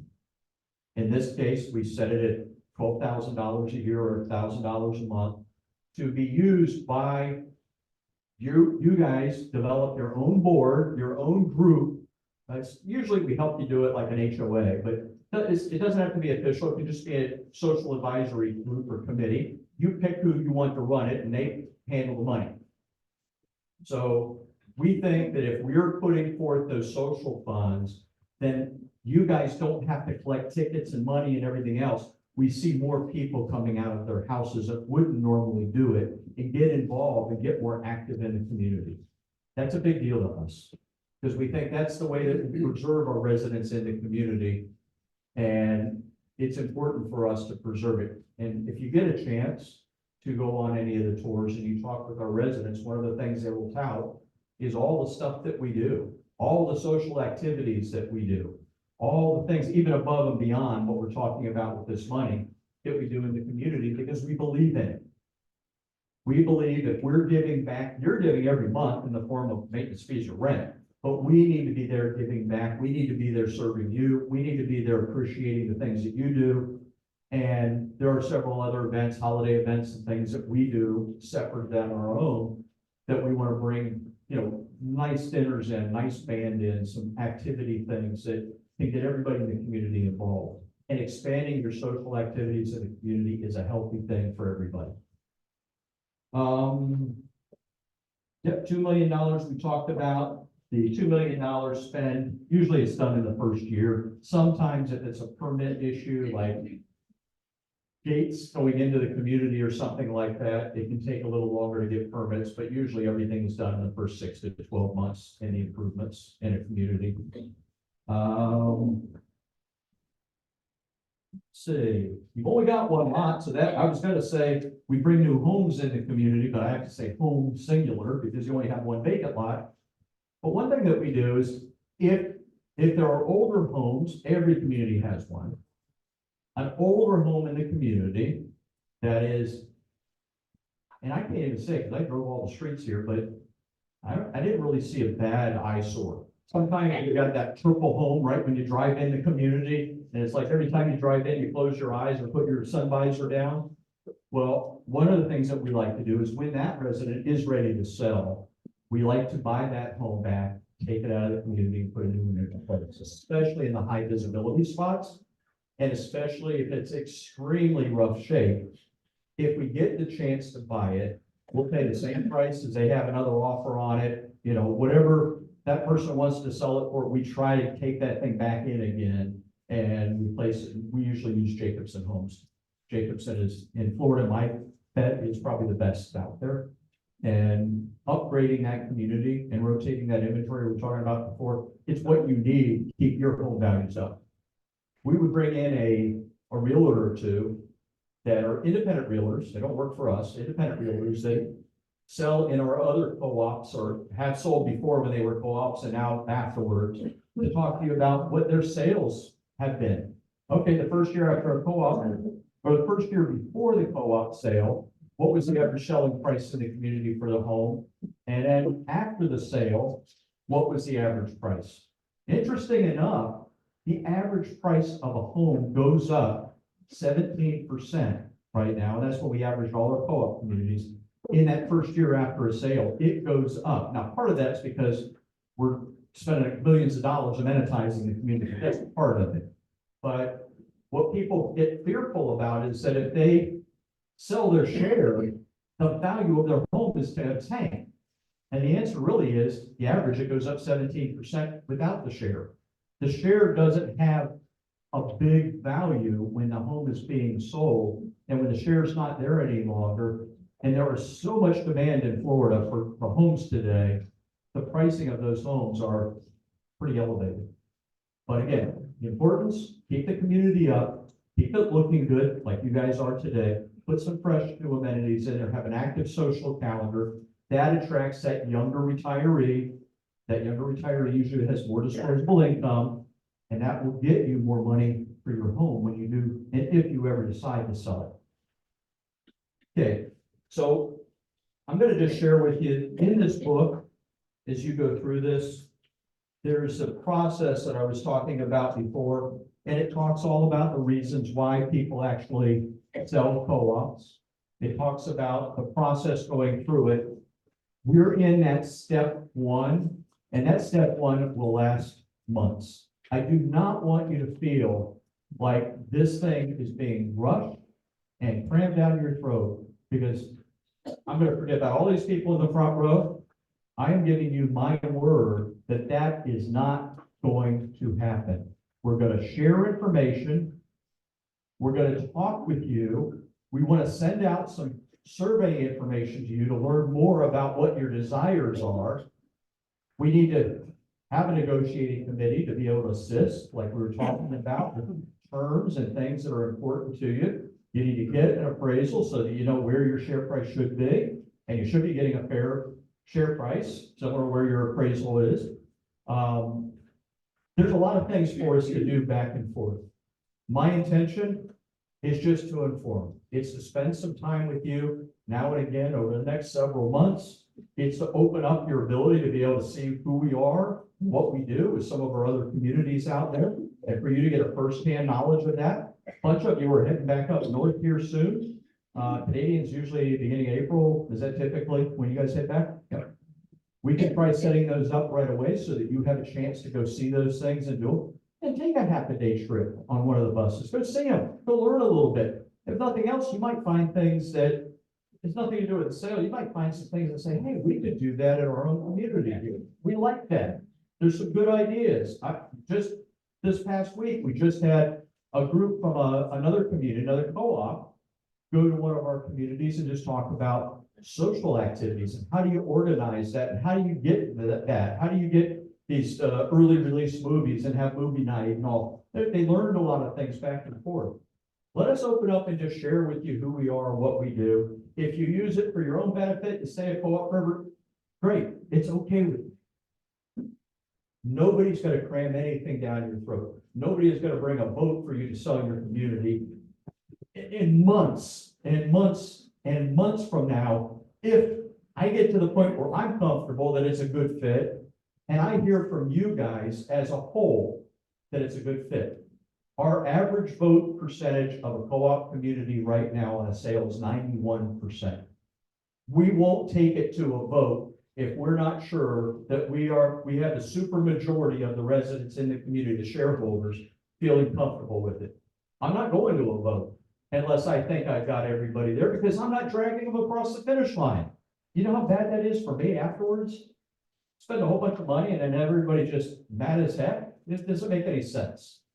So I will keep the reins on the racehorse. I'll keep them pulled back. I'll communicate with you going forward. We will send out information to go to all shareholders so that you know what's going on firsthand. And I will be the one that's here with you. Now, Paul's here locally. Paul's 122 years old, so he's got a lot of experience. Actually, I'm 29. Yeah. Paul will wear a dress if you ask him. I don't go that far. So, Paul is a Canadian as well, so he's very familiar with some of the things and traditions from the Canadian side. We've got Scott over here. He's our director of home sales.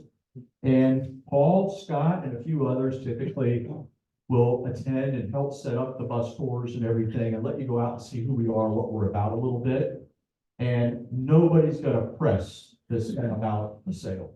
I'm going to assure you that today. And nobody is going to keep you in the dark. I'm gonna make sure that you get communicated with as a group because you deserve that. And I want to take responsibility for a minute. I want to apologize to the group in this room and you because the group didn't know any better and they felt like that they, him, were trying to cram something down and do something secretively. And I was sitting there listening to all that and I was feeling terrible. Like, how did I let that get to that point? I didn't know until just a few days ago that somebody let out that discussionary LOI. And I just was like, why? But beside the point, I want to first I want to tell you, I apologize for that. And secondly, I will make sure that the communication going forward is broad and everybody hears it. But right now, let's just treat what we do going forward is just getting to know each other and understanding the process. Whether it has anything to do with MHM in the future or not, doesn't matter to me. We'll educate you, get to know some of our other communities, some of the ones generally in your area that sometimes it just turns out we haven't bought another community, but that all of a sudden became pickleball partners and they go over and play pickleball with one of our other communities, or whatever it is, it's fine. Or they share some social event things back and forth. That's fine. Absolutely fine. No pressure from our side, clear communication from our side going forward, and a very slow process. And until I feel like I've got this group in this room, and I'm looking at 90+% of the hands all saying, can we please now move forward with a vote? Then it makes sense to do that. Until then, this is just a cordial friendship relationship. Is that fair enough? All right. Any questions from anybody? Yes, sir. First of all, I'd like to say you've been very informative, I think.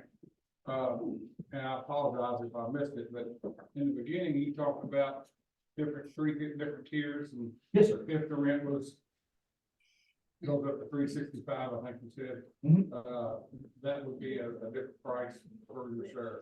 Yeah, But yes, sir. so far, you have not mentioned anything about price per share, whether it be 3 tiers or 1 tier. Yeah, I agree. And I apologize. And honestly, I didn't, because I'm gonna give this to the board later when I get ready to leave here, because I know you guys have a board meeting later, but this hasn't been negotiated. I just want you to know that. This is like, I look at this as a confidentiality agreement, because that's all ultimately is. It's totally non-binding.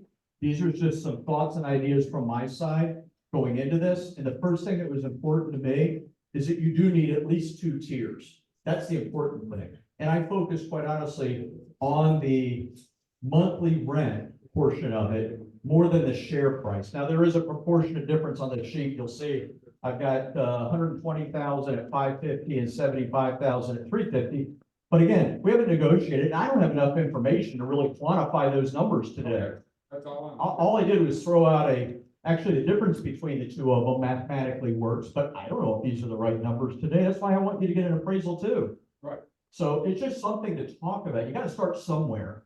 And the thing that was really clear to me is that there are 2 groups here, at least 2 groups that need multiple tiers, because you have different agendas, you have different reasons. If you're going to stay forever, you want that really low monthly rent.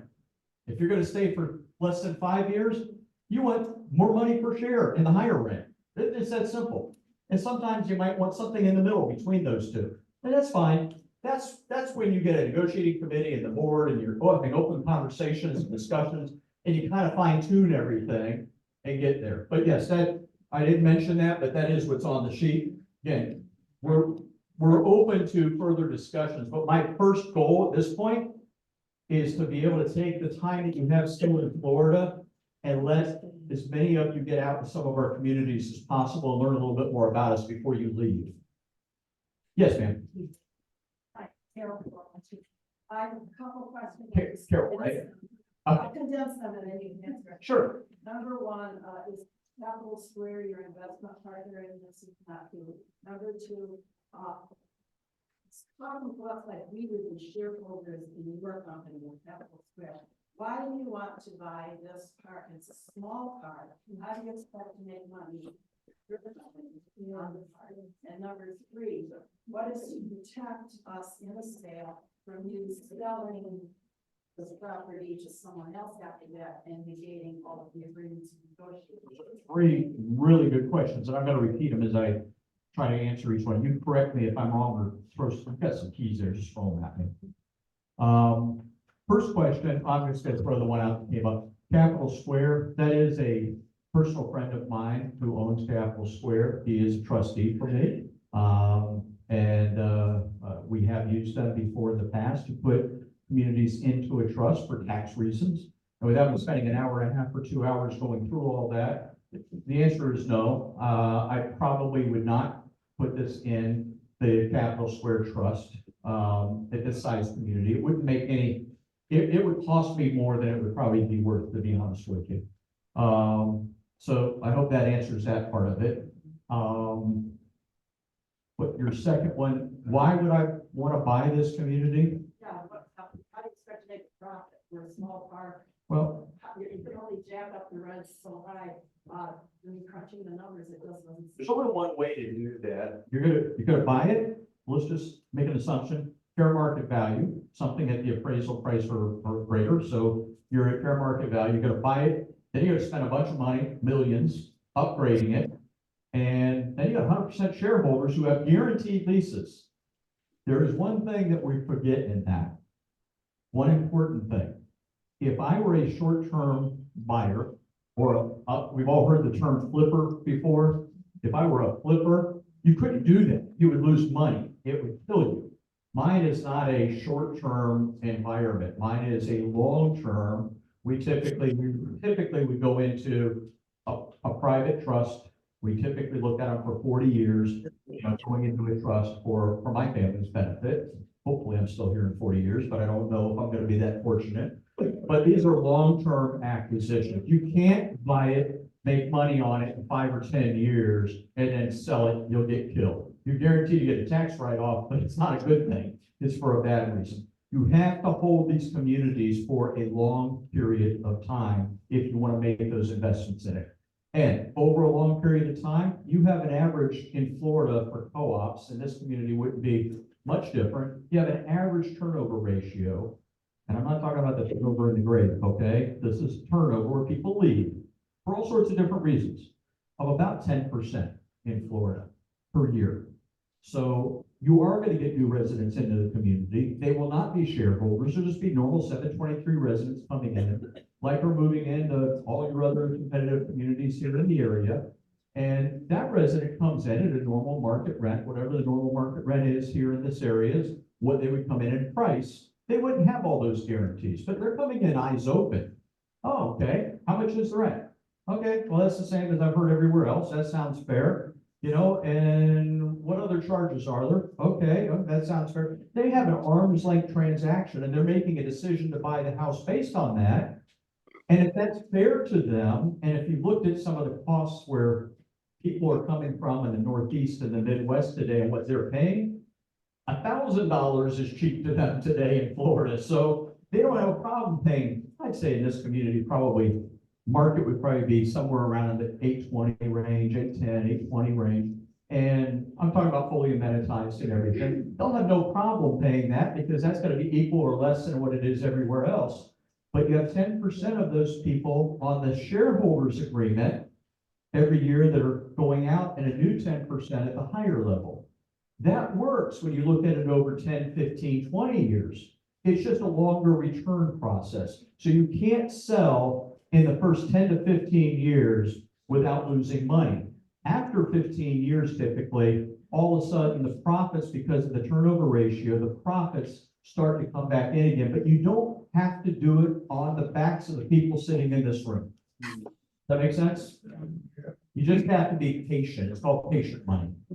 And who would not want, if you were going to put an acquisition into a trust for your kids and for my grandkids as well, who would not want to have a community that you've owned for 10, 15 years with a very stable base? You spend all the money, you do everything, you know what it's all about. Who wouldn't want that in the trust? You don't want to go out and buy something you don't know and how it's going to perform. You want to put something in that trust that you know is going to perform and what the performance is, because you've owned it and you've done the improvements yourself and you know it's a known commodity and you know what the annual return is going to be. And we can sit and project it real easily all the way out based on that turnover ratio, what it takes. On average, about 15 years, you get past that point. At about 18 years, it becomes really profitable, and then the numbers in the 20-year plus are great. Yes. Can't you maximize your return by flipping the property over to a apartment development sooner than that? I'll tell you what, that's a great question. I'm glad you asked that. One of the things that's one of the things that you have in here is a 30-year no change of use. That is a recorded document that gets recorded by the title company with your deed in the county. You also have a prospectus and a lease that is recorded and approved by the state of Florida for no less than 30 years, no change of use. That means it has to stay a 55 and over manufactured home community for no less than 30 years. Nobody has the ability to take that away from you. I could sell it 20 times, the bank could come take it away, and the bank can't even change that. It is in granite forever.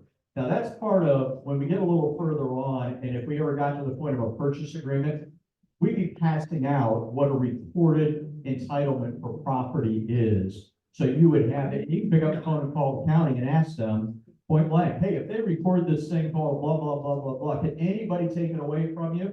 Any attorney or anybody working in the county will tell you, nope, can't do it. The DVPR approval letter, hey, it says in here, I'm going to be a 55 and over senior community for 30 years. Can anybody take this away from me? The DVPR will say, no, we've approved it. That's it. Nobody can change that but you. I'd like to speak, if I may. I'm on Zoom. I'd like to have a few words, please. Okay. Lunch again? My name is Ann Cummings. Ma'am, please hold off to the end. Sorry. One second. Yes, ma'am. Right now, we all pay property tax. Yes, ma'am. Unless I'm reading it wrong, it sounded like you would pay some property tax, and then we would have a portion we pay too. So here's the way it works with property tax. The state of Florida, through the DVPR, that's the group that regulates manufactured home communities. That's one that does yours for co-ops too as well. Property taxes are something you do one of two things with. You either add it to the rent and kind of hide it in the rent, but the problem with that is every year you put a percentage increase on the rent, you're making a percentage profit on the taxes. So the state likes you to break that out separately. And it's called a pro rata share. So I'll just do an easy number for you. So if the property taxes are, let's just say $100,000 for the community, you divide it by the 152 that are in the community, and you divide that by 12, you get your 12 months. That's the portion of property tax that the residents pay. And we do break it out separately from your rent. We don't bury it in the rent. You want us to hide it from you, we can, but it's going to be part of it. But your property tax bill today is different.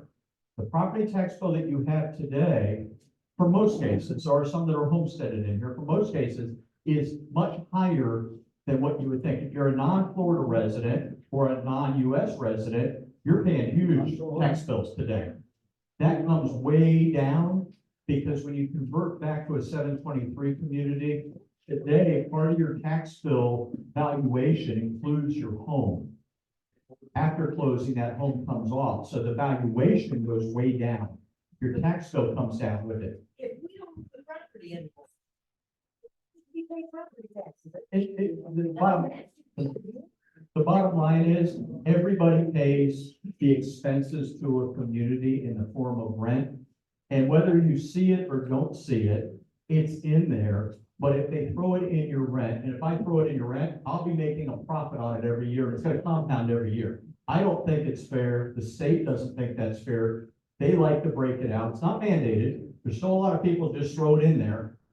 It's not mandated, but we do break it out separately. Any expense to the business is gonna be part of the makeup of your rent at the end of the day. So we just break it out differently. But your property taxes that you pay today, you'll be going like this in value. Yours probably are gonna be much less than that when it's all said and done. And we'll be able to give you what that's gonna be. We'll have a tax person in here and they'll tell you what it is. That'll go down. Yes, sir. Wouldn't that go to an excise tax, like Joe? No, sir. Like before we run the co-op? Mhm. We pay excise tax on the service. We pay like $50 a year. Was it an excise tax or were you talking about the DMV tax? The name is called excise tax. I'm not sure which one it was, but I'm thinking what you were talking about is every year you get a little form, you gotta send it in, and then you got a little sticker back every year. Right. Okay, that's a DMV fee because your manufactured home, believe it or not, is actually controlled, titled, and regulated by the Department of Motor Vehicles. They treat it like a mobile home, like a motor home. And for, in essence, licensing purposes and title purposes, they have an annual fee at the DMV in the state. And if it's a single wide, you have one amount. If it's double wide, it's double that. So it's like $35 or $70. That's a typical amount from the DMV. Okay, good point. I wasn't sure at excise when you first said it, but then it dawned on me. Yes, ma'am. Sorry. Yes. I just have a question. After the upgrades that you are proposing, Yes. say something goes wrong, who pays, how does that bill get paid? After the what? So after you make all the upgrades here that Yes. you're saying, something goes wrong with a pipe burst or something, how does that bill get paid? Pay that, and that's one of the things that you'll see in the letter of intent. All maintenance of the common areas and all maintenance of the amenities themselves, all of that's 100% ours. It's in your new lease and prospectus. None of it can be charged back to the residents. That's the one reason why in the co-ops today, it's one reason why co-ops are looking to make changes. They really learned that lesson, unfortunately, after Hurricane Ian down in Naples and Fort Myers, because the cost for them to upgrade their stormwater drainage systems, for example, I mean, these things were designed 50 years ago. And almost all of them today are not large enough to carry off the water that needs to be carried off because our rainfall has increased. And there's not as much green space around us like there used to be to have it perk and absorb into the ground. All of those things, we have to pay for those things, and they come out of our, what we call our CapEx budget, our capital expenditure budget. Yes, sir. Well, one thing, Bob, I appreciate you acknowledging the transparency issue that we had. I think we've definitely cleared the air. Are you feeling better? I feel a little bit better. There's a lot more. We've got a long road to go. Oh, absolutely. Obviously, I get it. I'm in real estate myself, so I completely understand. But you acknowledging that we did have a transparency issue, I think moving forward, it needs to get a lot better. So with that being said, I'll leave that at that, but my question for you is, there may be residents in here that say, well, this is all great. Do you have a program in place, or would you put a program in place? Say a shareholder wants to sell their lot as well as their unit together and just get out of here. That's a good question. Now, I want to, because the way you phrase that, I want to make sure that you're clear. And this is a misunderstanding of a share and what it means. You don't actually own the lot where your home's I on. understand. But I want to make sure that you You're a understood. Yes, Yeah, you're a member. So- But are there times that we will buy back the share? And if a resident wanted to leave, that's when they always take the highest lot rent because they want the most money in their share. We'll buy back their home for them. And the answer is yes, we do that frequently. There may be some Yep. residents that choose to do that. Not it's uncommon. an option. It's Not uncommon that we have some of them come to us. I had just one in Central Florida come and they said, my daughter-in-law and the grandkids are actually, they were in Palm Beach, which was about an hour drive, around 15-minute drive. They said, do you have any other communities over there? And can I trade my home in here to find one over there? Absolutely. And then they wanted to know, can we get a deal on the lot rent like we have here? I mean, those are normal questions. And absolutely, anytime you move within our communities, we always try to accommodate you. Yeah, good questions. And by the way, thank you. I appreciate it. So I'm gonna wrap this up. I don't want to belabor it anymore. You've had a long day and a lot of information. I just want to say thank you very much for paying attention and listening. Thank you.